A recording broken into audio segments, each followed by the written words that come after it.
In the quiet, sooty streets of Bloomsbury, a celebrated author is found dead in a locked room. Every clue points to suicide, yet the police are baffled by a single, impossible fact: the open window on a rainy night, with no sign of a single raindrop inside. The suicide note, a desperate plea of, "It is all a mistake," seems to tell a different story, a story of a carefully planned crime disguised as a tragedy. We invite you to step into the mind of a master detective as he untangles this web of deception. Where are you watching this from? Comment below and let us know which part of this impossible mystery captivates you the most. Don't forget to like and subscribe for more tales of murder and misdirection. The truth, as always, is far stranger than fiction. The rain had been falling since dawn, a steady grey curtain over the narrow, soot-stained streets of Bloomsbury. The lamps along Bedford Square still burned in the dim morning, their light smeared and trembling in the mist. Inside No. 18. The stillness was of a different order, too deep, too deliberate. Mrs. Edith Langford had been expected at a literary luncheon that morning. She was never late, never absent without word. Her maid Elsie, after knocking 3 times at her bedroom door and receiving no answer, had fetched the charwoman, who fetched the constable, who now stood in the drawing-room with his helmet in his hands, looking ill at ease. The door to Mrs. Langford's bedroom had been locked from the inside. The constable had fetched the station sergeant, who fetched the divisional inspector, who fetched the locksmith. It was 11:30 when the lock finally yielded. The first thing they saw was the open French window leading onto the balcony. Odd, in such weather.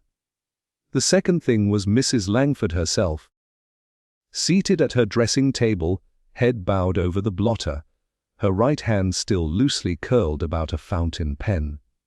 She might have been writing, save for the small, neat hole in her temple and the revolver lying neatly on the blotter's corner. It had the look of suicide, except for the letter.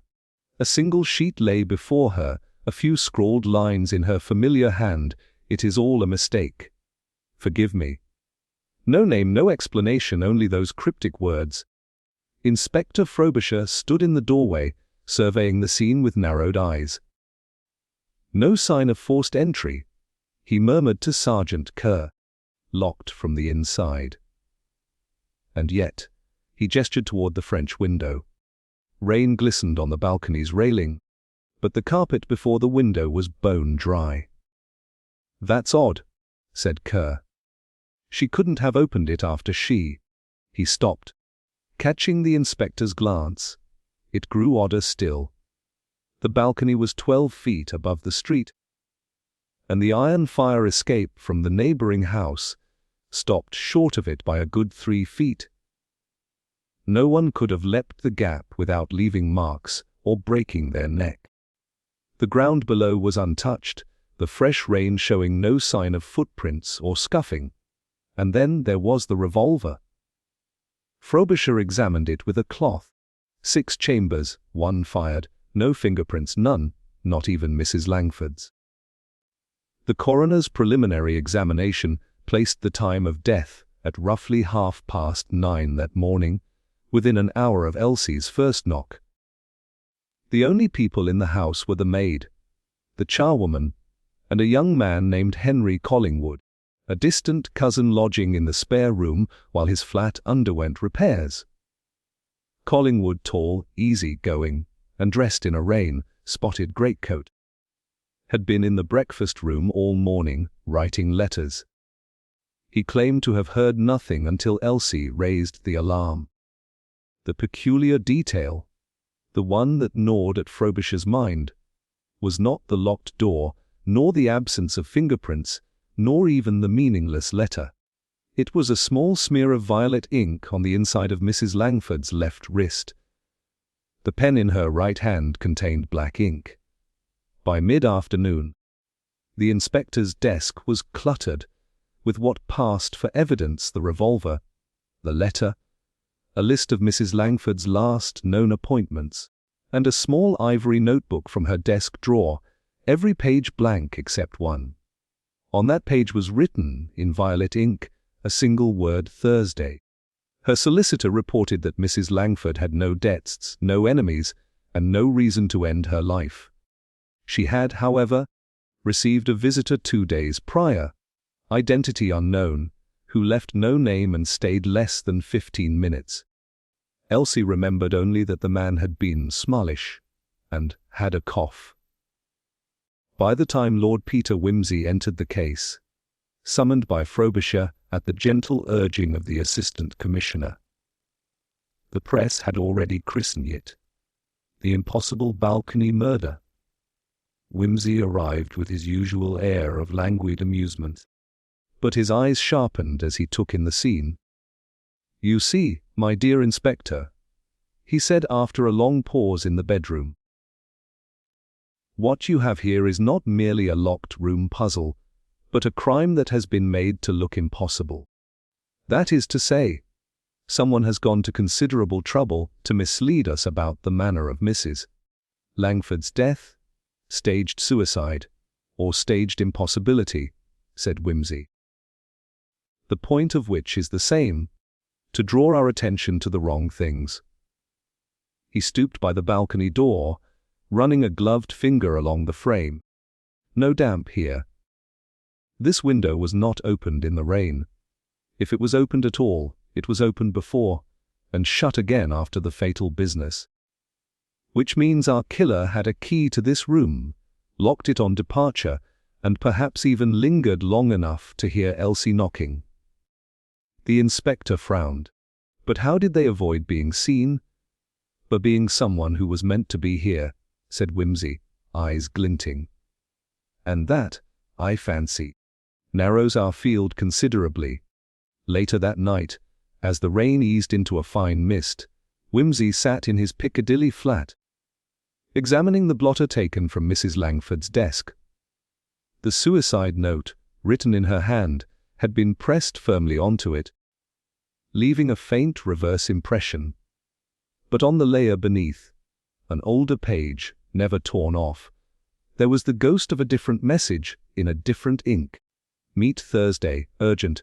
It was, perhaps, nothing, or perhaps it was the first thread in a very carefully woven web. Wimsey leaned back in his chair. "Thursday," he murmured. "Well then, my dear Mrs. Langford, let's see what mistake it was you really meant." And somewhere in Bloomsbury, the person who had stood mere feet from her when the revolver fired, certain of their cleverness, slept soundly, unaware that the first crack had already appeared in their perfect plan. Lord Peter Wimsey arrived at No. 18 Bedford Square the next morning, having spent the better part of the night turning over the word Thursday in his mind. The grey skies had lifted slightly, leaving the streets slick and shining, and the air was cool with the smell of rain, washed stone.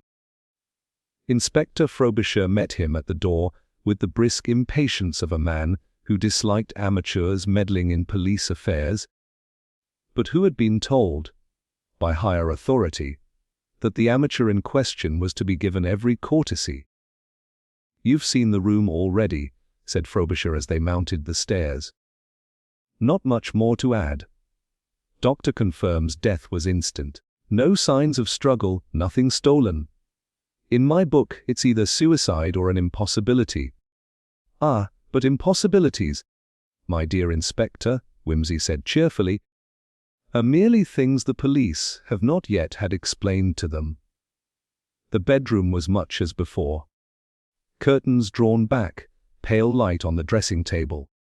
The faint smell of lavender water still in the air. Wimsey moved with unhurried precision, as if afraid to startle the objects into shifting their positions. His gaze took in not only the dressing table, but the bookcase, the fireplace, the small writing desk near the window. It was on that desk that his hand paused. "This is curious," he murmured.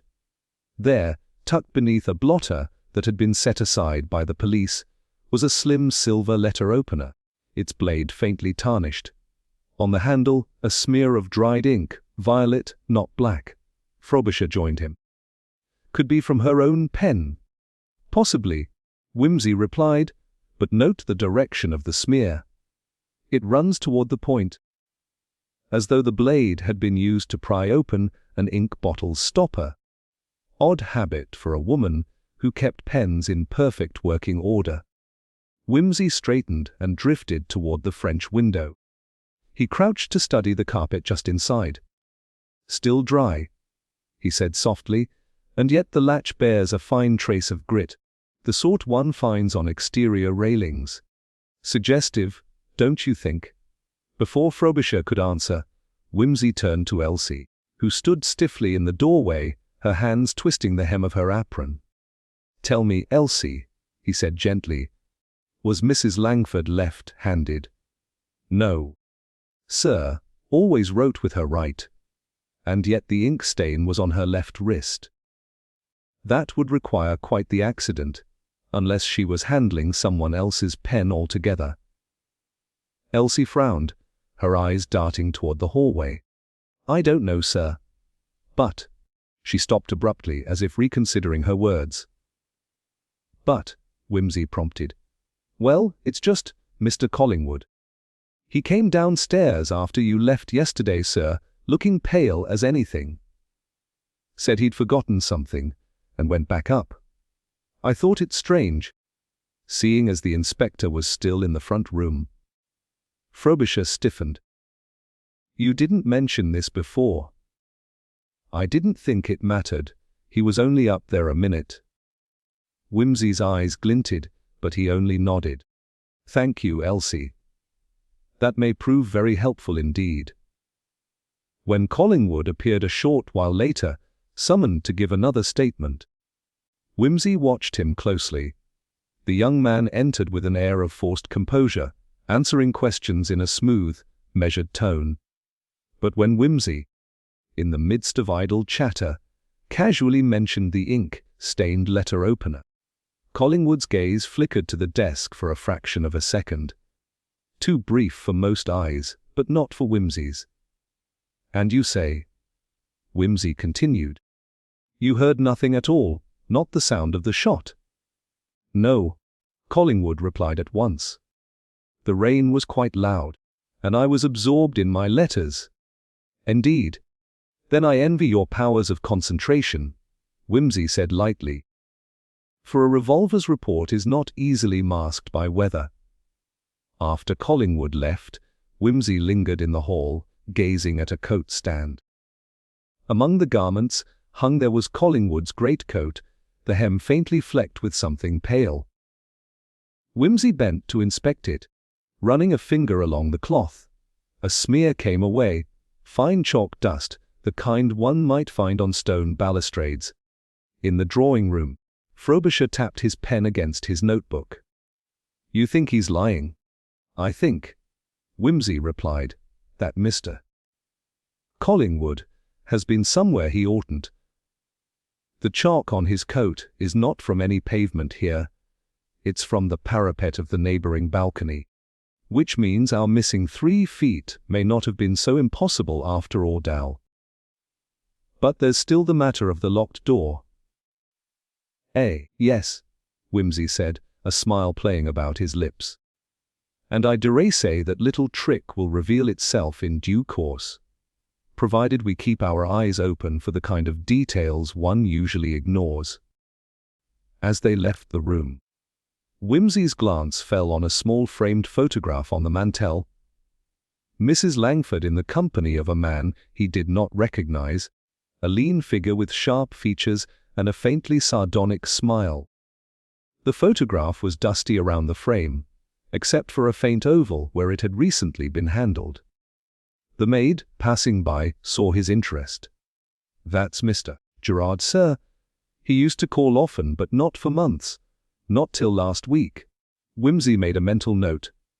A stranger with a cough. A cousin with chalk on his coat, a letter mentioning Thursday, and a smear of violet ink. The pieces were small, scattered, and seemingly unrelated. but they were pieces nonetheless. And, as Whimsy well knew, all puzzles eventually gave themselves away to the keen eye that refused to be distracted. And somewhere beyond Bedford Square, the clock was ticking toward Thursday. The following morning brought a pale, brittle sunlight, the kind that seemed to lay every shadow bare but warmed nothing. Whimsy arrived early at Bedford Square, intent on speaking to each of the household again before the fog of uncertainty settled too thickly over their memories. Inspector Frobisher, notebook in hand, followed him upstairs to the small morning room where Elsie sat nervously on the edge of a chair.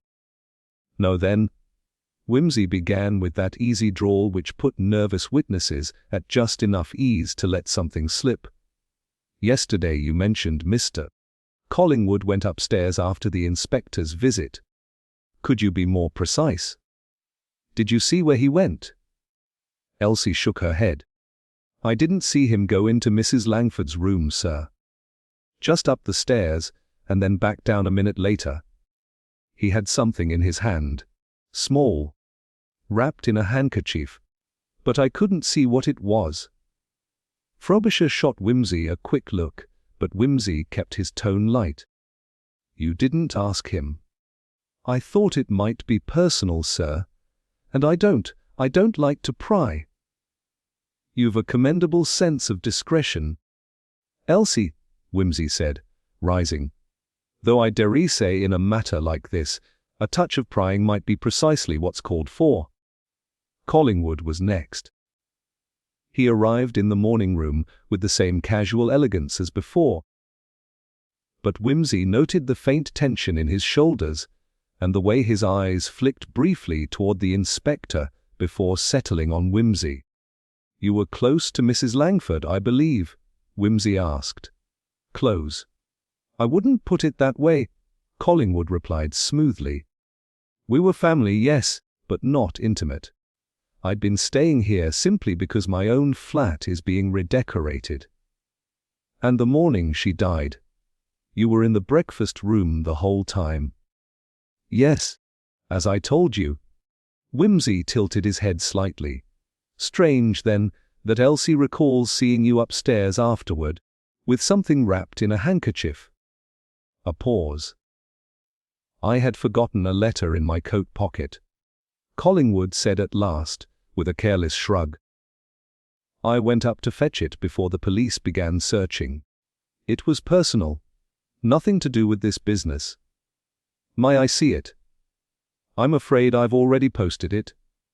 "Remarkable efficiency," Whimsy murmured, the faintest edge beneath his politeness.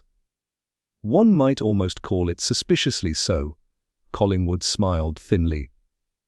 "I trust you're not accusing me." "Lord Peter, I rarely accuse without proof," Whimsy said. "But I do collect curiosities, and you, sir, are rapidly becoming one."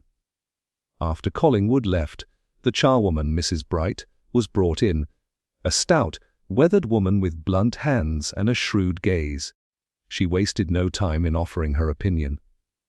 "She didn't kill herself, sir, I'll swear to it," she said firmly. "Mrs. Langford wasn't the sort to do anything so foolish. She'd been in fine spirits last week, though I'll say she seemed a bit troubled after that gentleman came calling." "The one with the cough?" "That's him. Sharp looking, if you like that sort of thing. Wore a dark coat with the collar up. Like he didn't want to be seen." "Did you hear what they talked about?" "Not a word. But she sent me out for tea just before he came, and when I got back she was putting away her violet ink bottle. Funny thing that. She always kept her inks in the desk, neat as anything, but this one she slid into the wardrobe drawer." "Into the wardrobe?" Whimsy repeated. "Yes, sir. And later, when I was dusting, I noticed it was gone entirely. Thought nothing of it at the time." Whimsy made a note of it, but his thoughts were interrupted by the arrival of Mrs. Langford's solicitor, Mr. Weatherby. A precise, spare man whose expression seemed carved from polite indifference. "I understand you were here 2 days before her death," Whimsy said. "Yes. Routine matters." She wished to amend a small clause in her will. "May I ask in whose favor?" She intended to leave a modest legacy to her cousin, Mr. Collingwood. It was hardly significant, but she insisted upon it. Oddly enough, she seemed almost uneasy about the arrangement, though she would not say why. Frobisher leaned forward. "So Collingwood stood to gain from her death?" "In a small way, yes. But I must stress that Mrs. Langford was in excellent health and quite rational in mind." When Weatherby departed, Whimsy lingered by the writing desk again, running a hand over the empty inkwell stand. "The violet ink," he murmured, "vanished entirely, and yet its spoor is all over the scene." Frobisher frowned. "You think it's important?" "I think," Whimsy said slowly, "that someone in this house used it to write something they didn't want found. Something Mrs. Langford saw, and something that got her killed." That afternoon, Whimsy arranged to speak with the neighbors in the adjoining house, whose balcony nearly faced Mrs. Langford's. Most were vague but one, a pale young woman named Miss Keating, remembered seeing a man on Mrs. Langford's balcony 2 mornings before the death. "Not Mrs. Langford?" Whimsy asked. "Oh no, much taller, and he wore a light hat. He stepped back quickly when he saw me looking." "Could you describe him?" She hesitated. "It might have been Mr. Collingwood. I've seen him here before." By the time Whimsy returned to Bedford Square, the threads had begun to tangle in a satisfying way. Collingwood's story wavered under scrutiny. Elsie's recollection hinted at concealment. The charwoman's memory of the missing ink pointed toward a deliberate act. And now the neighbor had placed someone, likely Collingwood, on the very balcony that supposedly could not be reached. They were all still lying, in small ways, each choosing their own omissions.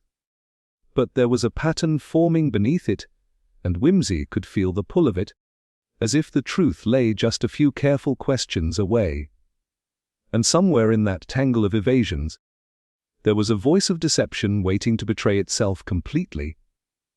By the time dusk laid its thin blue veil over Bedford Square, Whimsy had gathered enough strands of testimony to weave a dozen possible explanations, and each one frayed before it reached a conclusion. He sat in Mrs. Langford's study, the fire crackling faintly, his long fingers drumming on the arm of the chair while Frobisher read over his notes for the 4th time. "Collingwood has the clearest motive," Frobisher said at last. "A legacy in the will, opportunity to be in the room, and possibly seen on the balcony. Add in his trip upstairs after the fact. Looks to me like greed dressed up as bad luck." "Greed, yes," Whimsy said. "But greed alone does not explain the violet ink, nor why Mrs. Langford should write it is all a mistake. If she'd caught him in the act of stealing or tampering, why not name him outright? No. Something else pressed her into writing that note, and it's not in the line of a dying accusation. Fear, then? Possibly. But fear of what? And of whom? If we're to believe Elsie and Mrs. Bright, the visitor with the cough unsettled her more than anything else in recent days. And if Miss Keating is correct, Collingwood was already on that balcony before the visitor came. That suggests 2 separate events, or 2 separate people, with converging interests. Frobisher muttered something about it all being damned convenient. But Whimsy was staring into the fire. "Consider, my dear Inspector, if Mrs. Langford feared the coughing gentleman, she may have sought advice from her cousin, perhaps. That would explain their apparent cordiality, despite any underlying tension. But what if Collingwood saw more opportunity than danger? Blackmail. or removal of an inconvenient relation before she could change her will or speak out. Greed and fear working in tandem, but not necessarily belonging to the same person. They went through the list again. Elsie had no apparent stake in the matter, though Whimsy noted her nervous habit of glancing toward the staircase whenever Collingwood's name came up. Mrs. Bright had her suspicions but no direct involvement, unless, Whimsy thought, she knew more about the vanished violet ink than she admitted. Mr. Weatherby, the solicitor, had nothing to gain from her death, except perhaps the suppression of a clause Mrs. Langford might have been persuaded to add, or remove, under someone's influence. And then there was Gerard, the man in the photograph, who had reappeared after a long absence. His connection could be financial, romantic, or something far darker. "What about Gerard?" Frobisher asked, as if following Whimsy's thoughts. "We've nothing on him but a face and the maid's word that he came last week." "Precisely," Whimsy said. "And yet his presence seems to have triggered a chain of events. Her unease, the violet ink, and perhaps even the Thursday meeting mentioned in her notebook. A man re-entering her life after months away is rarely without significance. The question is whether his interest was in her money, or something she possessed." The clock chimed the half-hour. Whimsy rose and crossed to the desk, where the blotter, revolver, and other collected items lay under a sheet of glass. He studied the revolver again. 6 chambers, 1 fired. Why not reload and take the weapon away? A revolver left behind is a message. And I'm beginning to think the message was for us, not her. You think the killer wanted us to see it as suicide? Indeed. And that means the note, too, was composed with an audience in mind. If the motive were purely personal, revenge, jealousy, it might be more direct. This, however, smells of staging. Staging requires forethought. And forethought means the killer's motive existed before the opportunity presented itself. Frobisher closed his notebook with a snap. "You're making this unnecessarily complicated, Whimsy." "My dear Inspector, murder is always complicated. It's living with people beforehand that's simple." A knock at the door interrupted them. Elsie appeared, twisting her apron. "Beg pardon, sir. But there's a gentleman downstairs, Mr. Jard, says he heard you were making inquiries and would like to be of help." Whimsy's eyes lit. The ghost steps out of the photograph. Gerard entered with a smooth, deliberate stride, his eyes scanning the room with quick intelligence before settling on Whimsy. "I understand," he said in a low, steady voice, "that you're looking into Mrs. Langford's death. I was a friend, nothing more, but I should like it known that she was troubled in the last week of her life." "In what way?" Whimsy asked. Gerard hesitated, then smiled faintly. She believed someone had been going through her papers. She wouldn't say who, but I think she suspected her cousin. She asked to meet me Thursday. 2 days after, well, you know. "Why Thursday?" "She said she would have something to show me." "Something important. Did she mention the violet ink?" Gerard's eyes flickered just perceptibly. "Yes. She said it was part of a letter she'd found, one she wasn't meant to see." When Gerard left, Frobisher exhaled sharply. "So Collingwood was after something. That's your motive." "Perhaps," Whimsy said. But Gerard's eagerness to throw suspicion elsewhere is notable. He admits to knowing about the Thursday meeting, yet we have only his word that Mrs. Langford called it. And what, I wonder, does Gerard want us to believe about this mysterious letter? They stood in silence for a moment, the fire snapping in the grate. The maze of motives was tightening.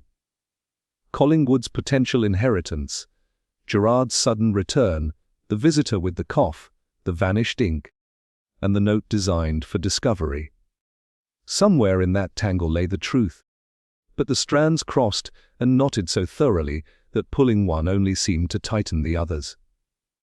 "Inspector," Whimsy said at last, "it seems to me that before we can untangle the web, we must discover precisely what Mrs. Langford had in her possession that was worth both killing for and concealing. And for that, we may have to make someone believe we already know." The next morning began with a brisk knock on Whimsy's flat door in Piccadilly. Inspector Frobisher stood there, flushed with satisfaction and holding a brown paper evidence bag as though it were a trophy. "Thought you'd like to know," he said, stepping inside without waiting for an invitation. "We've got him. Collingwood. Clear as daylight now." Whimsy raised an eyebrow. "How delightfully abrupt. And what has turned the tide so decisively?" Frobisher grinned and drew out the contents of the bag. A crumpled sheet of paper, blotched with violet ink. Across it was scrawled in a hasty hand, "Meet me Thursday at 11. Don't tell anyone." It was hidden behind the lining of his suitcase. Frobisher explained. "Elsie tipped us off. Said she'd seen him fussing with it the day after Mrs. Langford died. We had a quiet word, got his consent to look through his things. This note matches the ink traces on Mrs. Langford's wrist and the smudge on that letter opener. He must have written it himself, lured her into the meeting, then killed her to keep whatever he was after." "And the lack of fingerprints on the revolver?" Whimsy asked. "Gloves. He probably cleaned it after. And the locked room? Well, he had a key. He was staying there after all." Whimsy took the paper delicately, studying the letters. "You are quite sure this is Collingwood's hand?" "Matches samples from his letters." Whimsy's eyes remained fixed on the page. "Interesting that the ink here is still slightly tacky at the heavier strokes. One would expect complete dryness by now. Unless the note has been, shall we say, out in the weather. Or touched with moisture." Frobisher waved a dismissive hand. "You're overcomplicating it again. He had the note, he had the motive, he had the opportunity. We're taking him in this afternoon. Paper's already primed for a tidy headline." Later, at Bedford Square, Whimsy stood in the hall as two constables escorted Collingwood down the stairs. The young man's expression was one of injured dignity rather than panic. "You're making a mistake," he said quietly to Whimsy as they passed. "I didn't write that note. You admit it's your hand. It looks like my hand. But I didn't write it. And if you've any sense, you'll ask yourself why I'd hide it in my own suitcase if I'd gone to the trouble of killing her." The door closed behind him, leaving the hall oddly still. Whimsy went upstairs to the bedroom and stood at the desk, staring at the faint dust ring left by the missing violet ink bottle. The false neatness of the case itched at him. Everything fitted too well. Motive, method, incriminating note. But it fitted like a suit hastily tailored to the wrong man. Mrs. Bright came in with a tray of tea for the inspector, muttering about police thinking they've done their job when it's half finished. Whimsy glanced at her. "Why do you say that, Mrs. Bright?" She hesitated, then shrugged. "Just that I've been here long enough to know when something's been put where it don't belong. That note, found behind the suitcase lining, was it? The lining was ripped last week when I was cleaning in there. I patched it myself. If anything had been hidden there before, I'd have seen it." Whimsy said softly. "But you didn't mention that to the inspector. Didn't seem my place. But if you ask me, someone's planted that paper to make it look like it was there all along." That evening, when Frobisher came back from the station, flushed with the thrill of an impending confession, Whimsy poured him a drink and said conversationally, "Tell me, was anyone left alone in Collingwood's room between the time we searched and the time you found the note?" Frobisher frowned. "Gerard was in the house for half an hour. Sat in the morning room while I spoke with Elsie." "Why?" "No reason," Whimsy said, smiling faintly. "Merely that I've often found the most convenient evidence tends to arrive late and wearing borrowed handwriting." "You're suggesting Gerard planted it?" "I'm suggesting," Whimsy replied, "that our killer is clever enough to know the police will leap at a ready-made solution, and clever enough to give them one, tidy, plausible, and entirely wrong. Meanwhile, the real business, the thing Mrs. Langford meant to show on Thursday, remains missing. But if not Collingwood, who? That, my dear Inspector, is the question. For the moment, let us say that the play is not yet over, and the principal actor is still in the wings. We have simply been treated to a dress rehearsal meant to lull the audience into premature applause." Outside, the street lamps flickered to life. Somewhere in the damp fog, a figure might have been watching No. 18 with quiet satisfaction, confident that the wrong man was now in custody. And somewhere in the same fog, Whimsy felt the weight of Thursday drawing nearer. Not as an appointment missed, but as a trap still waiting to be sprung. The night after Collingwood's arrest, Whimsy sat alone in his flat.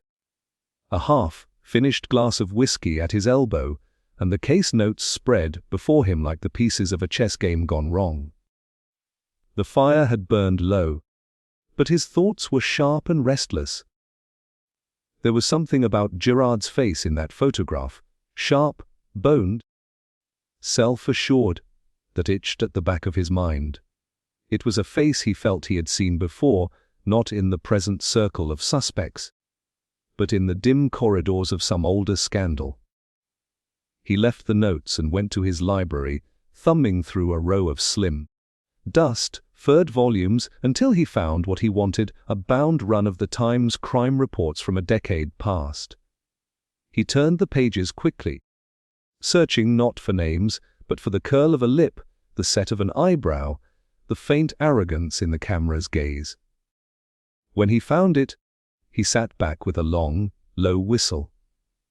The headline read "Forgery Ring Broken, Clerk Sentenced to 5 years." The man in the grainy courtroom sketch was younger, clean-shaven but unmistakable, Gerard. The article named him as George Gerard, formerly Gerard Bellingham, convicted of forging checks for a speculative scheme that collapsed, leaving several small investors in ruin. Among those defrauded, Mrs. Edith Langford. The connection was like the click of a lock. Gerard had reappeared in her life, not as an old friend, but as the man who had once cost her a tidy sum and a measure of her reputation. That she had let him into her house suggested one of two things. Either she had forgiven him, or she believed he had come to make amends. And in either case, whatever passed between them the week before her death was tied to that old fraud. The next morning, Whimsy took the clipping to Bedford Square. Frobisher, bleary from a night spent drafting the official statement for Collingwood's charge, frowned as Whimsy laid it on the table. "Why am I only hearing this now?" the inspector demanded. "Because, my dear Inspector," Whimsy said mildly, "I only recalled it at 2 in the morning. Gerard's presence in the case is no coincidence. If Mrs. Langford had something on him, perhaps proof of a misdeed he'd committed since his release, that would be motive enough for silence. And if Collingwood stumbled onto that, we have the makings of our present muddle." They went through Mrs. Langford's desk again, more slowly this time, and found what Whimsy suspected might be the ghost of the missing piece, a small, torn corner of heavy cream notepaper wedged behind a drawer.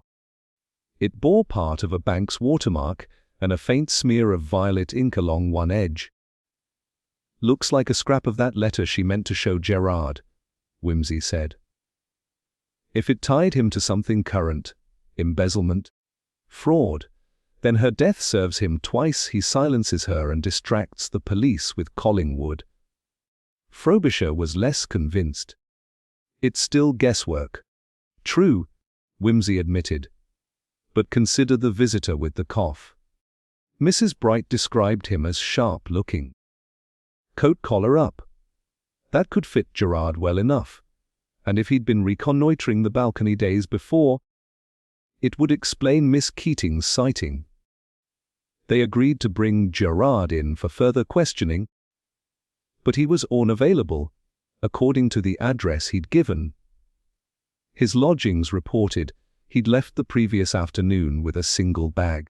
That was enough to make Frobisher swear under his breath and send out a quiet alert. Whimsy, meanwhile, paid a visit to Weatherby, the solicitor, to ask about Mrs. Langford's finances. The man hesitated, then admitted that Mrs. Langford had recently come into possession of several bearer bonds, unregistered and thus easily sold, supposedly the repayment of an old debt. She had not told him from whom they came, but she had hinted at a final reckoning with someone from her past. Bearer bonds, Whimsy mused on his way back, would make an elegant solution for a man like Gerard. Anonymous, portable, untraceable. And if she hinted at returning them or exposing him, there's our Thursday appointment. And our motive. By the time he returned to Bedford Square, the fog had rolled in thick and heavy, muffling the lamps and turning the street into a dim, muffled corridor. Elsie was in the hallway, looking pale. There was a letter for Mrs. Langford, she whispered. Came this morning, but it's old. Addressed weeks ago. Postmark from Dover. I opened it, thinking it might help. Inside was a single folded sheet, again in violet ink. I cannot speak of it here. Come Thursday, bring the papers. The signature was a hurried G. Frobisher stared at it. So he admits it. This is Gerard, or someone using Gerard's initial, Whimsy said. But it tells us one thing. The business that led to her death began long before Collingwood entered the stage. This isn't just a crime of the present week. It's the last act of something set in motion years ago, when Gerard Bellingham ruined Edith Langford and thought he had buried the matter for good. And somewhere in the city, Whimsy thought, the man who had once gone to prison for fraud was walking free again, slipping deeper into the fog, certain that the past could not touch him, forgetting that the past was precisely what had called Whimsy onto his trail. The fog had scarcely lifted the following morning, when Whimsy decided that the hunt for Gerard could not be left to the plodding channels of official procedure. The man was too clever to walk into the straightforward snares Frobisher might set. He would need coaxing, not cornering. And coaxing, Whimsy reflected, was best achieved by making a man believe he had the upper hand. He began, therefore, not by searching for Gerard directly, but by planting a seed in the kind of soil where Gerard's ear was certain to be bent. He paid a visit to a small café in Soho, one of those places where the coffee is poor, the clientele better dressed than they can afford, and gossip runs faster than credit. It had been a haunt of Gerard's in earlier years, and Whimsy suspected he still had contacts there. Over a quiet conversation with the proprietor, Whimsy let slip a fragment of fabricated news that Mrs. Langford's torn scrap of paper had yielded a bank account number, and that the police were certain the account holder was about to be named in court. The bait, he hoped, would serve two purposes. If Gerard heard it, he might try to check the evidence himself, or he might make a hasty move to protect whatever real account the scrap pointed to. Either way, Whimsy would know which direction to look to ensure the rumor traveled. Whimsy left the cafe in the company of an old acquaintance from the theatrical world, a man whose talent for spreading juicy titbits could put a town crier to shame. Back at Bedford Square, Frobisher was skeptical. "It's a fishing expedition," he grumbled. "Quite so," Wimsey agreed cheerfully. "But unlike most fishermen, I intend to choose my bait according to the taste of the fish. Gerard has survived by being clever enough to anticipate a move. Let us see what he does when the move he expects is a phantom." The first nibble came that afternoon. A bank clerk from the Northumberland Avenue branch telephoned Frobisher in a fluster, reporting that a man matching Gerard's description had been inquiring, under a thin pretext, about the closure of certain dormant accounts. He'd left without giving his name, but the clerk had noticed the man's cough. That evening, Wimsey set the second part of his plan in motion. He took a seat at a small bridge club off St. Martin's Lane, not because he wished to play, but because Gerard, in his pre-prison days, had been an eager member. Wimsey arranged for word to reach Gerard, via mutual acquaintances, that he was there. And, more importantly, that he was in possession of a document from Dover, which would make interesting reading for the police. It was close on midnight when the door opened and a man in a dark overcoat slipped inside, collar turned up, hat brim low. He glanced round, spotted Wimsey at his corner table, and approached with a smile that was all surface and no warmth. "Lord Peter," Gerard said smoothly, sliding into the seat opposite, "I hear you've been asking questions about me. I thought it better to answer them directly." Wimsey returned the smile with one of equal blandness. "Capital notion. Saves me from troubling your landlady again. I trust you've been keeping well." "Well enough," Gerard replied, but his eyes flickered briefly to the leather folio beside Wimsey's glass. "I understand you've been given something that concerns me." "Possibly," Wimsey said, lifting the folio and laying it on the table with a leisurely air. "Though I should say, it concerns a lady who is no longer in a position to answer questions." Gerard's fingers twitched ever so slightly, the first crack in the mask. "If this is about Mrs. Langford—" "It is," Wimsey interrupted pleasantly, "and about a debt long unpaid. Odd thing. The past. It does have a habit of turning up in the most inconvenient places. Tell me, do you still play the violin?" Gerard blinked, thrown off balance. "No, I've not touched it in years. A pity. I've always found music reveals a man's temperament rather more than his conversation." Wimsey leaned back, watching the faint confusion ripple across Gerard's face. "Do you know what reveals even more? Handwriting. People think they can disguise it. But there's always the same pressure on the downstroke, the same slant.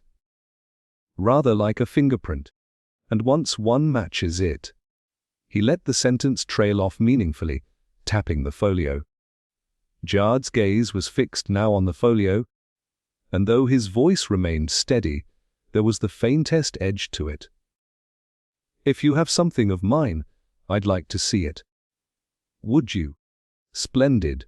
Wimsey slid the folio across, but when Gerard reached for it, he kept his hand resting lightly on the cover.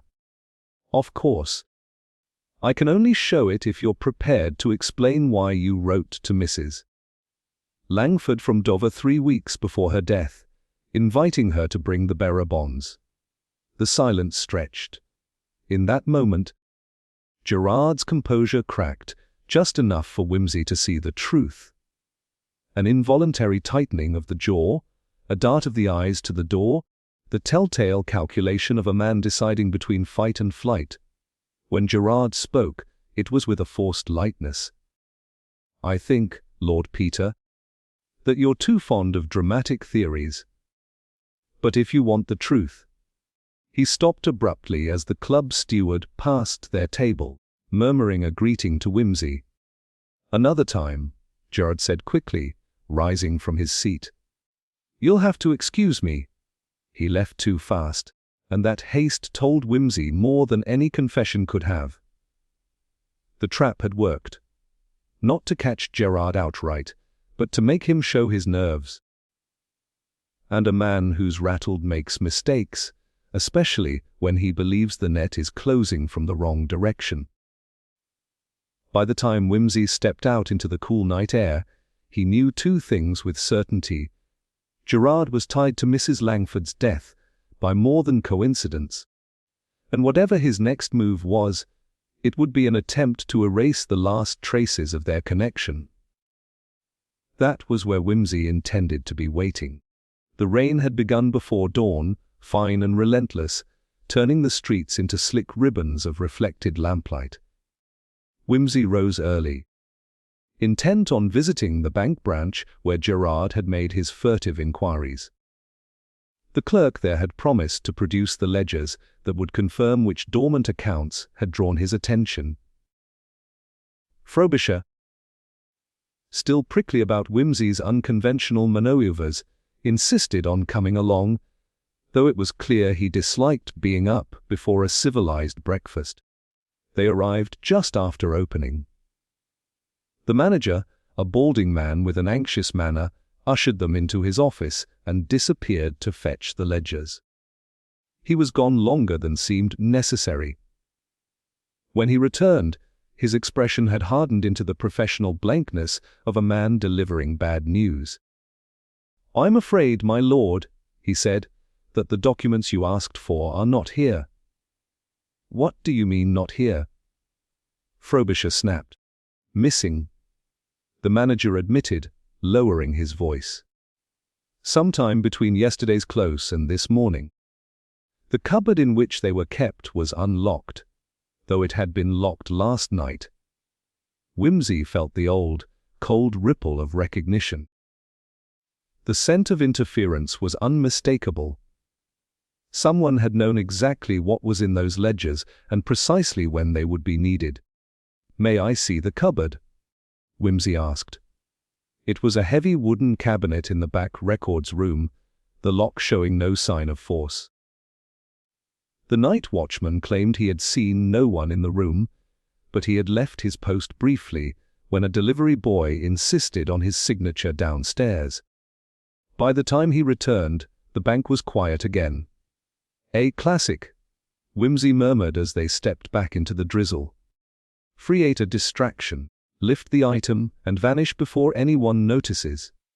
Neat as a conjuring trick. I'll wager Gerard had a hand in this." Frobisher scowled. "You're assuming quite a lot." "I'm observing," Whimsy corrected lightly. When a man hears a rumor about an incriminating account number and promptly tries to sniff through old ledgers, and those ledgers then disappear, well, if it's coincidence, it's a very obliging one. The loss of the records was a blow. Without them, the trail to the real account, and whatever transactions it held, was badly weakened.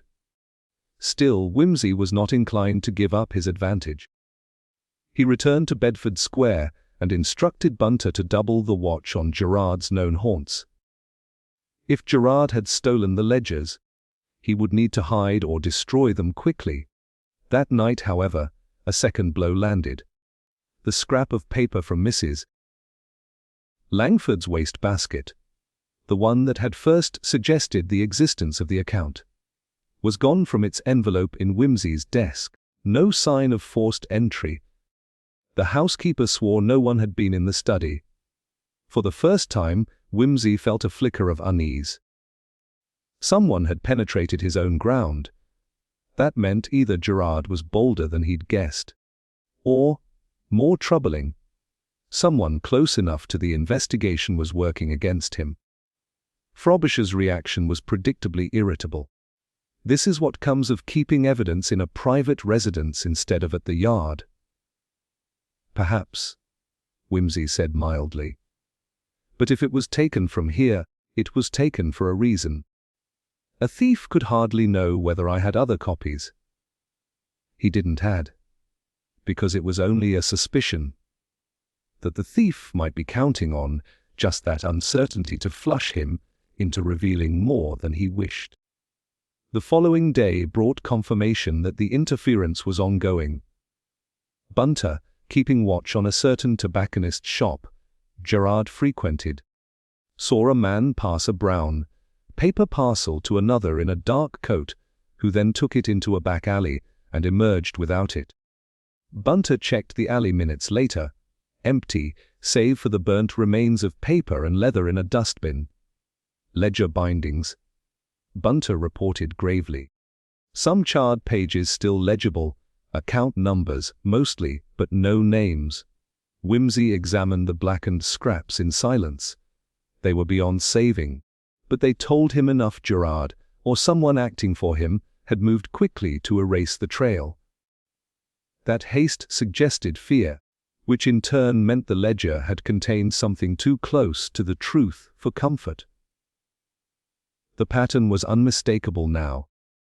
Every solid link was being cut away before it could be tied to the next. That left Wimsey with a sharper problem. He could not be sure which of his sources might already be compromised. The bank, the cafe, even the yard. It was late that evening, over a glass of rather melancholy sherry, that Wimsey admitted as much to Bunter. "The worst part," he said, "is that I can't yet see the whole hand that's playing against us. Gerard is the obvious suspect, but there's a polish to these moves that's not entirely his style. Someone is helping him, or using him, as part of a larger game." Bunter, polishing a glass, said nothing, but Wimsey could see in his man's careful stillness that he agreed, and that, more than anything, told him the stakes had just gone up. Somewhere in the city, the truth was still intact, but it was being pared down piece by piece, until only the lies remained. Wimsey knew he had to reach it before the last fragment was gone, or the past, and the murderer, would vanish with it. The night had settled into that peculiar London stillness. Wet streets glistening under gaslight, the city seeming to hold its breath, when the telephone on Wimsey's desk gave a sudden, shrill ring. Bunter, swift as always, lifted the receiver, only to glance sharply at his master before holding it out. "For you, my lord. Inspector Frobisher. Urgent." Wimsey took the call, leaning back in his chair. "Yes, Inspector." The voice on the other end was brisk, but edged with something rarer, unease. "We've had an incident. Gerard's dead. Found in an alley behind the tobacconist's shop. Single stab wound, no witnesses willing to talk. You'd better come." The words hung in the air like a sudden change in pressure.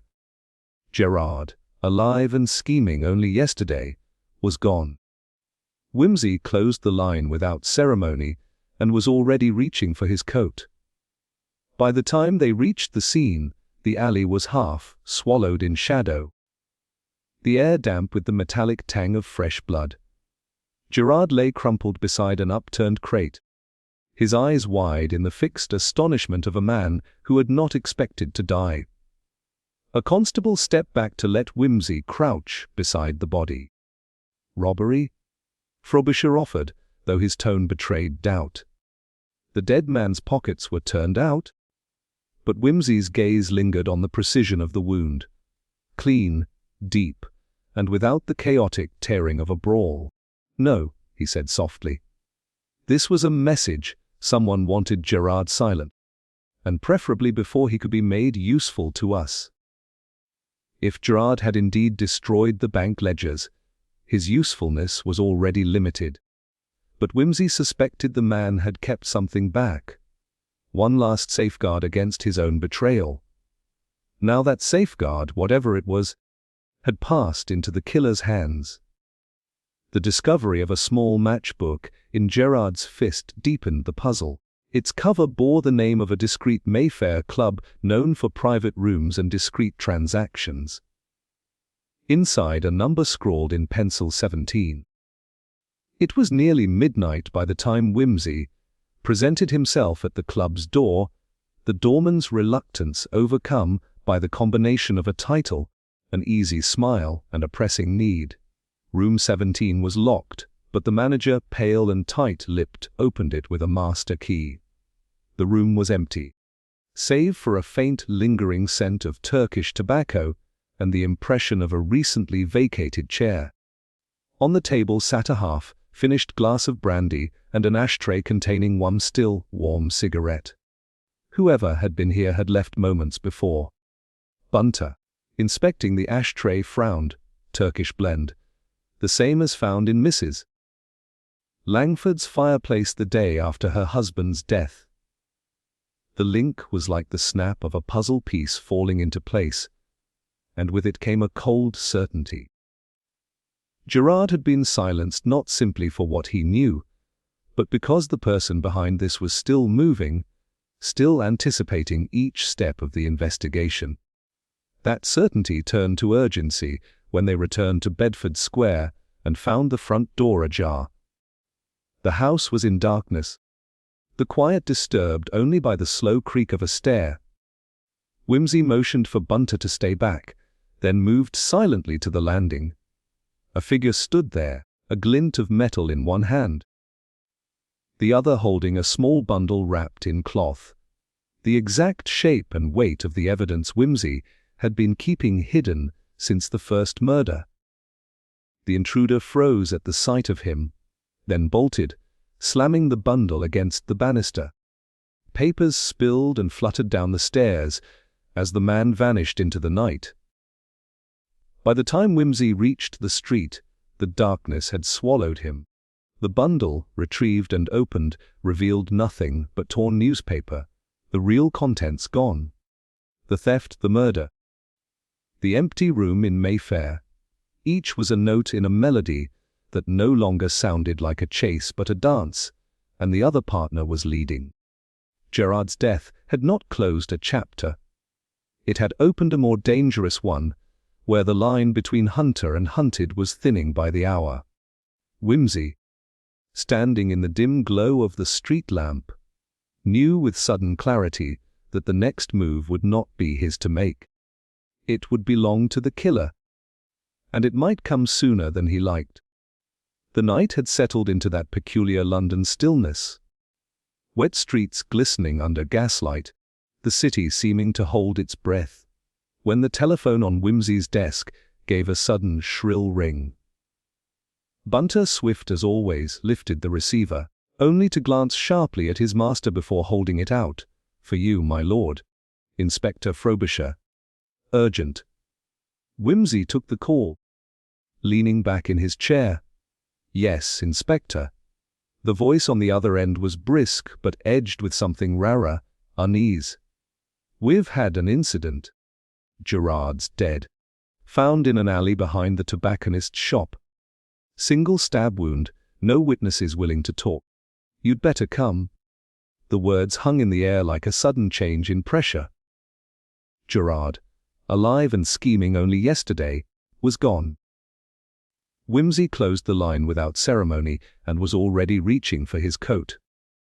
By the time they reached the scene, the alley was half swallowed in shadow, the air damp with the metallic tang of fresh blood.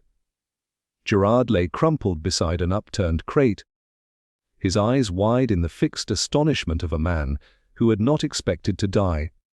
A constable stepped back to let Wimsey crouch beside the body.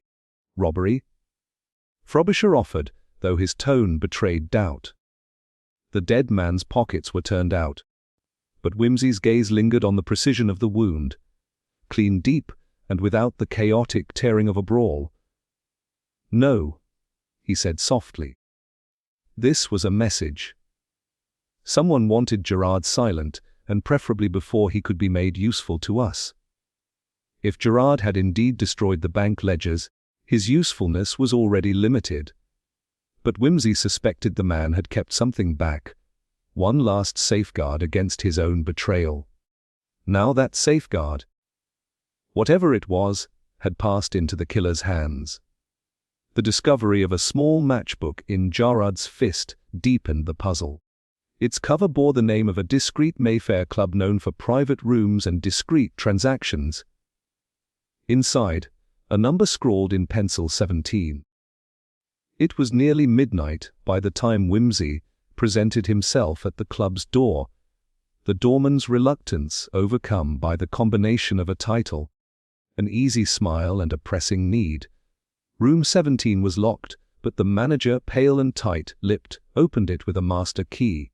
The room was empty, save for a faint lingering scent of Turkish tobacco and the impression of a recently vacated chair.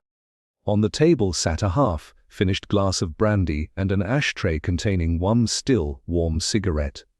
Whoever had been here had left moments before. Bunter, inspecting the ashtray, frowned. Turkish blend. The same as found in Mrs. Langford's fireplace the day after her husband's death. The link was like the snap of a puzzle piece falling into place, and with it came a cold certainty. Gerard had been silenced not simply for what he knew, but because the person behind this was still moving, still anticipating each step of the investigation. That certainty turned to urgency when they returned to Bedford Square and found the front door ajar. The house was in darkness, the quiet disturbed only by the slow creak of a stair. Whimsy motioned for Bunter to stay back, then moved silently to the landing. A figure stood there, a glint of metal in one hand, the other holding a small bundle wrapped in cloth. The exact shape and weight of the evidence Whimsy had been keeping hidden since the first murder. The intruder froze at the sight of him, then bolted, slamming the bundle against the banister. Papers spilled and fluttered down the stairs as the man vanished into the night. By the time Whimsy reached the street, the darkness had swallowed him. The bundle, retrieved and opened, revealed nothing but torn newspaper. The real contents gone. The theft, the murder, the empty room in Mayfair. Each was a note in a melody that no longer sounded like a chase but a dance. And the other partner was leading. Gerard's death had not closed a chapter. It had opened a more dangerous one, where the line between hunter and hunted was thinning by the hour. Whimsy, standing in the dim glow of the street lamp, knew with sudden clarity that the next move would not be his to make. It would belong to the killer, and it might come sooner than he liked. Whimsy stood in the lamplight, the stolen evidence replaced by a bundle of worthless newsprint, feeling the shape of the problem shift in his mind.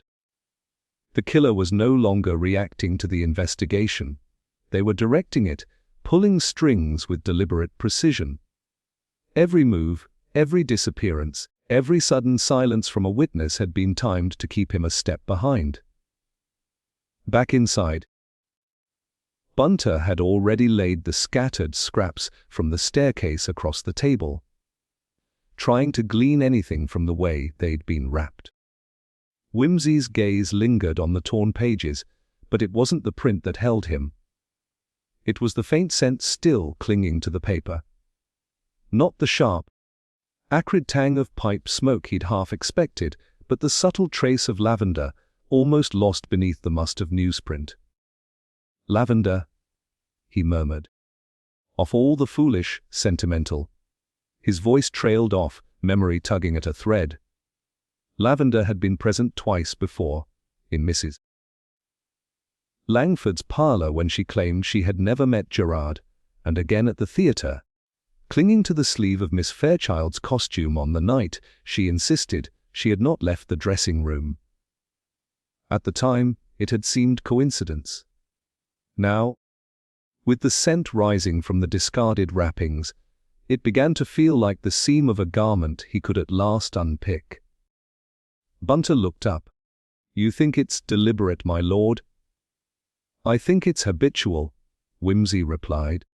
"A person so accustomed to a particular scent that it follows them into every room they occupy. Parlor, dressing room, even the scene of a murder. And it is the sort of detail one overlooks until it is everywhere at once." The pieces began to align, not into a straight line, but into a loop. Each victim, each theft, Each obstruction had a common point of contact, a place or person who had no apparent reason to be connected to all of them, yet was. He thought of Mrs. Langford's tea party, the theatre's chaotic backstage, Gerard's last night at the Mayfair Club. In each, there had been a presence dismissed as incidental, yet always there, smiling, unobtrusive, and perfectly positioned to overhear and to act. Still, a pattern was not proof. He needed something tangible, something that would force the hand of a person who had been playing a long, careful game. And so, he began to set a quiet snare, not with the heavy hand of accusation, but with the gentler lure of opportunity. That night, he drafted 3 short notes, each a fragment of truth wrapped in a thread of invention. One hinted at a surviving ledger page, another at a witness prepared to confess, and the last at a private meeting where certain mutual interests could be discussed without the police present. Each was addressed to a different suspect, but each bore the same invisible watermark, the same false trail designed to lead, inevitably, to one location: an unused drawing room in the back of the Langford estate, where Bunter could observe unseen.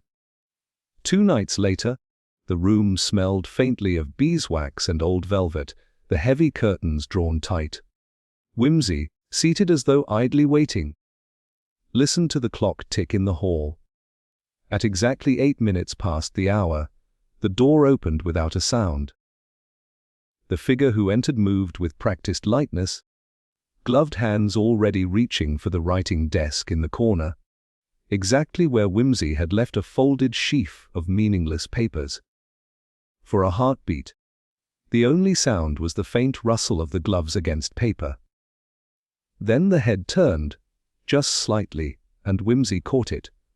The faintest trace of lavender, carried in on the air like the memory of summer gardens. He rose, slow and deliberate. "You really should change perfumes. It does rather give the game away." The figure froze. A mask of composure began to form, but not quickly enough to hide the flicker of recognition, or the calculation that followed it. This was no startled innocent, no cornered amateur. This was someone who had been here before, in other rooms, with other secrets in their pocket. "I believe," Whimsy continued, "that you've been at the heart of this from the very beginning. Not because you desired any one outcome, but because you could profit from all of them, if the rest of us stayed blind long enough." For a moment, silence reigned, and Whimsy could feel the weight of the entire investigation balanced on the edge of that stillness. Then came the faintest smile, calm and knowing. "And if you're wrong, Lord Whimsy, then," he said lightly, "I shall owe you a box of your favorite lavender soap. But I don't think I'm wrong." Outside in the corridor, Bunter shifted his stance just enough to block the only exit. The game was no longer one of chasing shadows. The pattern had emerged, clear and inescapable. And for the first time, Whimsy felt the advantage tilt back toward his side. What remained now was to pull the final thread and watch the whole web collapse. The smile lingered on their face, as if the accusation were merely an amusing diversion. Yet Whimsy could see the faint tightening at the corners of the eyes, a fracture in the mask. "You've been waiting for this moment," they said evenly, taking a seat as though it were their own drawing room. "But I suspect you don't yet know why I've done any of it." "I know enough," Whimsy replied, circling the room with apparent idleness, though his eyes missed nothing. "You've woven yourself into every stage of the business, ensuring the right people met at the wrong times, and the wrong ones never quite spoke to each other. The evidence that vanished, the witness who suddenly fell silent, each perfectly timed. Money alone doesn't explain that kind of orchestration, nor does simple spite. This," he gestured to the invisible network of manipulations, "was personal. The faintest flicker of satisfaction crossed their face. "You think me sentimental? I think you've been carrying something for a long time," Whimsy said, pausing by the desk. "A grudge so quiet it became part of your blood. And when the opportunity came, it wasn't an opportunity." They interrupted sharply. The composure cracked, revealing something older, harsher. It was justice. 30 years late. Whimsy said nothing, letting the silence work on them. They leaned forward, the lavender clinging to every movement, and for the first time, their voice lost its polished calm. "My father was ruined. Not by chance, not by his own folly, but by the very people you've been protecting with your clever deductions. Gerard, Langford, and the others, they all played their part. A partnership dissolved, an accusation of fraud, manufactured, every scrap of it. And when it was done, my father had nothing. Nothing but me to remember what they had taken." Bunter, standing in the doorway, betrayed no reaction. But Whimsy caught the slight shift in his weight. The missing ledger pages, the reluctance of witnesses. Pieces began to align with ruthless precision. "You could have brought the truth to light," Whimsy said quietly. "Instead, you staged a chain of crimes that left bodies in its wake. They didn't deserve the law." Came the reply, low and fierce. "The law would have buried it again, just as it did before. No, this way, they felt fear. They lost control. Every secret I stole, every whisper I passed along. It was the weight of their own past pressing down on them, until they could scarcely breathe. I wanted them to know what it was to live with ruin hanging over you." "And the murders?" Whimsy asked, his tone deceptively mild. "Collateral." A pause. "Then, one was a mistake. The other, inevitable. When you strike at the foundations of a man's life, you must be prepared for the walls to fall on someone. But none of it was without reason. I had waited too long, thought too carefully, to allow mercy to blunt the edge. The words hung in the air, not loud but heavy. The motive was not greed, nor even revenge in its simplest form. It was the cold pursuit of a legacy's restoration, not through reclaiming what was lost, but by ensuring that those who had taken it could never enjoy what they had won. Whimsy regarded them for a long moment, the faint tick of the hall clock marking the seconds. "It's a thorough piece of work," he said at last. "But thoroughness has its own flaws. It leaves a pattern, and a pattern can be read. You might have erased every trace, save one, your own presence. Always close enough to see the effect of the blow, never far enough to be beyond suspicion." They leaned back, the mask of composure settling once more, though now Whimsy could see the exhaustion beneath it. "You've pieced it together, but you can't prove it." "Not yet," Whimsy conceded. "But the truth has a habit of drawing its own light, even from shadows as carefully arranged as yours. And I think, given time, the very people you've toyed with will be the ones to place you exactly where you stood each time the knife fell." A small smile curved their lips again, not of amusement, but of grim acceptance. "Then I suppose it's simply a question of who runs out of time first." And in that moment, Whimsy understood that this was no petty schemer he faced, but a mind shaped over decades by a single, consuming injury. They had not sought wealth or position.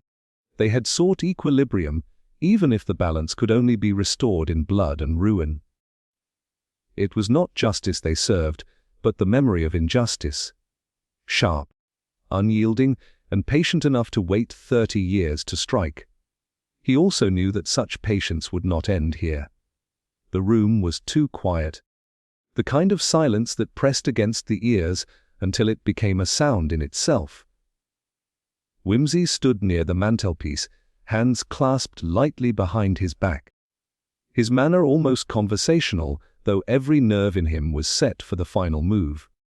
Across from him, the figure he had pursued through a maze of deceit and calculated violence sat with an air of studied ease, as if nothing could touch them. "I thought we might dispense with preamble," Whimsy said mildly. "You've known from the start this would come to a reckoning." They tilted their head, a faint smile brushing their lips. "And you've known from the start that I would never give you what you need to make it stick." "On the contrary," Whimsy replied. "You've already given me everything. All I had to do was arrange it so that you handed it over in the proper setting." He gestured toward the door, and it opened to admit Bunter, followed by 2 uniformed officers and Inspector Parker, who carried under his arm a thin, leather-bound ledger. The smile faltered. "Why," Whimsy said softly, "you recognize it. You ought to. Your handwriting graces half its pages. Meticulous accounts, dating back 30 years, detailing transactions never meant for public view. It turns out that destroying the original pages in Langford's archive wasn't enough. You kept copies, perhaps out of pride, perhaps as insurance. Unfortunately for you, they were rather easier to find than you thought once one knew precisely where to look." Their eyes flickered, not toward Whimsy, but toward the open window. "I wouldn't," Parker said flatly, stepping to block the way. "You're bluffing," they said, though the certainty had bled from their tone. "That ledger proves nothing. At most, it ties me to my father's affairs." "It proves motive means, and opportunity," Whimsy said, more to the point. "It shows you were in possession of information no one else alive could have had. Information you used to orchestrate every step of this affair. But perhaps more damning is what it reveals between the lines: meetings you arranged under false names, payments to witnesses who conveniently recanted, and the quiet elimination of certain inconvenient individuals." Their composure was fraying now. The fingers rested too tensely on the arm of the chair. The eyes darted between the men in the room, weighing angles, distances. "You see," Whimsy continued, "I didn't need you to confess. I only needed you to react. And you have, exactly as I expected. When I mentioned the ledger, you looked not at me, but at the window. And when I said we had the original, you shifted in your seat. The same way you did when I questioned you about the missing will 2 days ago. It's the smallest things, really, that undo the most careful players." A breath hissed between their teeth, and then the mask shattered. "You think you've trapped me?" The voice rose, sharp and edged. "You've trapped yourself, Lord Whimsy. That book cuts both ways, names, dates, sums. If I go down, half the respectable men in this city will go with me. Do you really believe they'll allow you to bring it to court?" "That," Whimsy said gently, "is exactly why I sent duplicates to 3 different solicitors this morning. Should anything untoward happen to me, every one of those pages will find its way to the press. A rather ugly splash, I imagine, but an effective insurance policy." For the first time, they seemed genuinely at a loss. "You've been ahead of me," they murmured half to themselves. "Not ahead," Whimsy said. "Merely waiting in the right place. The same patience you've shown for 30 years, turned back upon you. And now," he glanced at Parker, "I think we've reached the end of our conversation." The officers stepped forward. For a moment, Whimsy thought they might go quietly, but then the hand darted to the pocket, and a small blade flashed in the lamplight. Parker moved fast. Catching the wrist and twisting, the knife clattered to the carpet. The struggle was brief. Desperation without direction rarely lasts long, and then the handcuffs were in place. They stood there, breathing hard, and met Whimsy's gaze. "It's not over," You can't erase what they did. No, Whimsy said quietly. But I can stop you from adding more names to the ledger. As they were led away, Whimsy felt no triumph, only the deep, weary satisfaction of a long pursuit brought to its necessary end. The lavender scent lingered faintly in the air. A ghost of the person they had been before the past had sharpened them into something dangerous. And somewhere in that fading trace lay the reminder that justice, however well arranged, could never undo the original wound. It could only keep the knife from finding another victim. The door had barely closed behind the prisoner when Whimsy caught a flicker of movement in the far corner of the corridor. Nothing more than a shadow breaking from the darker shadows. He would have dismissed it, but Bunter's gaze followed it too, sharp and unblinking. "Parker," Whimsy murmured, "keep them secured. I'll be back presently." Without waiting for an answer, he stepped into the hall, Bunter just behind. The shadow was gone, but the faintest trace of lavender clung to the air. A fresher note than the prisoner's fading perfume. They followed it down the dim passage, through a service door left ajar. Outside, the night pressed in thick and damp, the cobblestones glistening under the lamplight. At the far end, a figure moved quickly, but without the furtive hesitation of someone fleeing. This was deliberate, purposeful. "Stay here," Whimsy whispered to Bunter, and lengthened his stride. The figure stopped beneath the archway leading to the back courtyard, as though waiting. When Whimsy drew close enough, they turned, and the lamplight caught the face. He felt the first cold ripple of real surprise in weeks. "Miss Fenwick," he said evenly, "I was under the impression you'd left town the day before yesterday." Her smile was faint, almost apologetic. "And I was under the impression you'd tied everything up quite neatly." Whimsy studied her. The demure secretary who had sat at the prisoner's side for years, taking dictation, arranging appointments, serving tea, was gone. In her place stood someone who met his gaze without flinching, whose composure matched his own.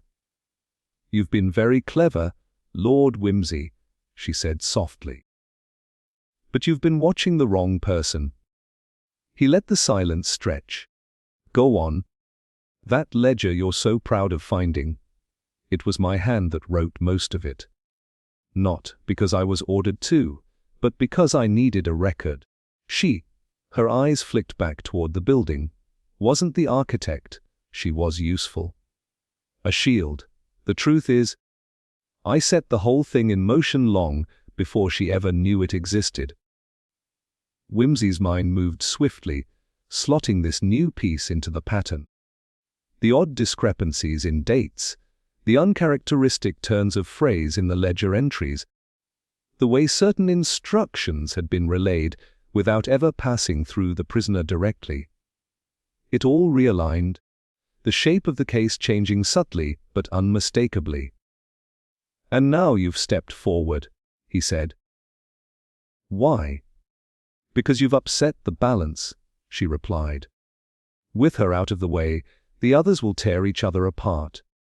I'd rather decide who survives." It was spoken without malice, simply as fact. "You could have disappeared," Whimsy said. "I could have," she agreed. "But you'd have followed. Better to make this plain now." She reached into her coat and produced a thin envelope. "This contains the names you didn't find, the ones clever enough to keep their hands clean. Do with it what you will.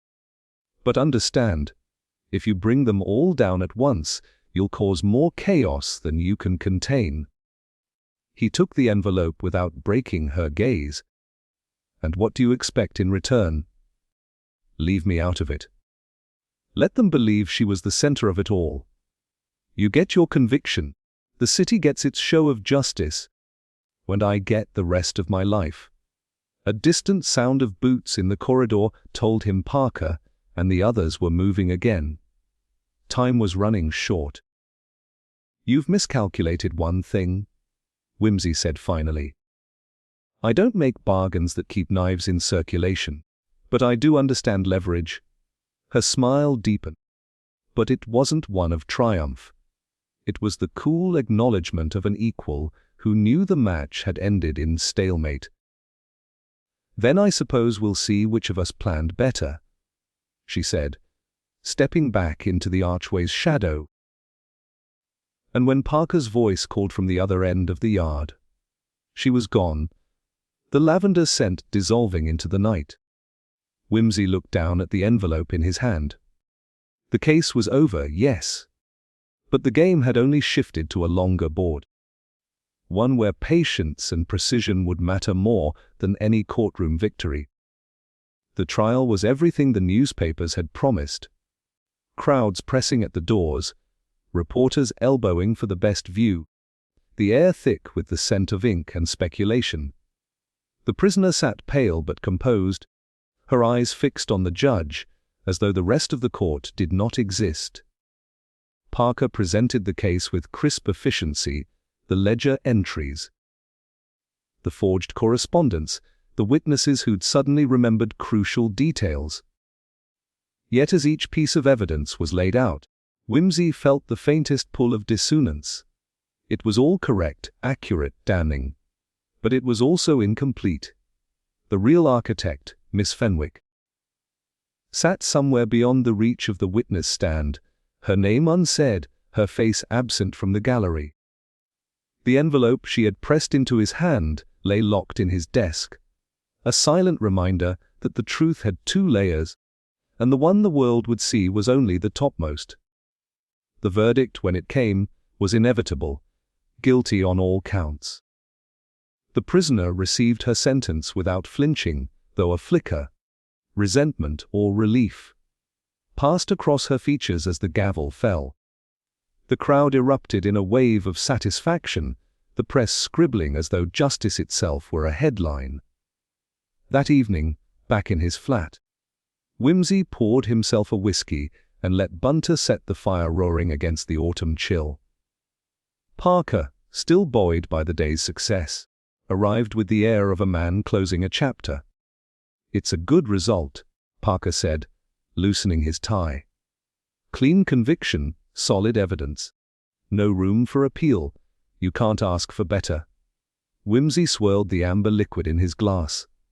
"No," he said lightly. "One can't ask for better. Unless, of course, one were to ask for the truth." Parker frowned. "Meaning?" "Meaning," Whimsy said, "that our defendant, while not exactly innocent, was never the brains of the affair.